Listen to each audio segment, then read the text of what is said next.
The Golden State Warriors are under 500.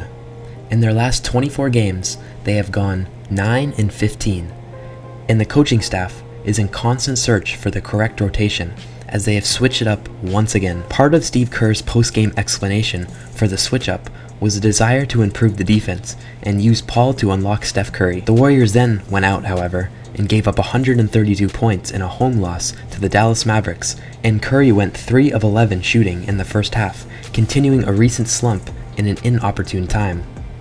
The mistakes we made defensively in the first half especially were on our switches, Kerr said. We weren't communicating. Luka Doncic torched them for 38 points and 10 assists, controlling the action and guiding the Mavericks to a pretty easy win, despite missing their key player in Kyrie Irving. Our communication broke down, Kerr said. We started getting too on the ball, and that's where he picked us apart. Going back a few weeks ago, after an overtime loss in Oklahoma City, a particularly exasperated Curry mentioned the turn of the calendar year as an important scheduling point, a desire that his Warriors figured out their deeper issues before 2024 arrived. However, 2024 is here now. The Warriors have played their final game of 2023, and they enter January with a below 500 record, and they have already lost as many home games at 8 as all of last season. 3 nights after Curry voiced his opinions, Draymond Green flagrant fouled Jusuf Nurkic, they have not been the same since. There was a 5-game win streak prepped into the aftermath of that indefinite Green suspension. However, the unsustainable nature of it has been obvious during a 3-game losing streak that has followed.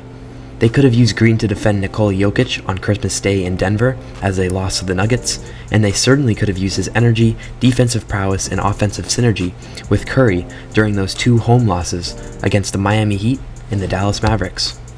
The front office rearranged this roster this summer, in part to improve the chemistry. In the lead up to camp and during the 6-2 start, it was deemed a success, wrapped up in the connectivity buzzword. Even in the 9-15 stretch since, there isn't a sense of constant bickering or deep fracturing. So that's how Kerr qualified his assessment of their bigger picture issue, hinting that personal agendas are getting in the way of team success. Curry spent the offseason emphasizing the need for everyone to arrive at training camp with a one-track mind on winning. Paul's willingness to come off the bench was viewed as a hot-button issue. Paul accepted it 3rd game of the season, and Curry and others openly viewed it as a sign of the team's surging chemistry. However, the conversation is a little bit different after 30 games. The Warriors are heading into the new year with a record below 500 at exactly 46%. They are currently 9.5 games behind the top seed in the Western Conference. Contrasting this to the start of the season, when they were 6-2, top of the league, and impressing many of the doubters that were counting them out. This team is clearly trying to find their identity and figure out all the interpersonal relationships. However, that is where they stand in the current NBA standings, and it will take a lot for them to figure it out and even find their way into a playoff spot. The Warriors are in need of a lot of help.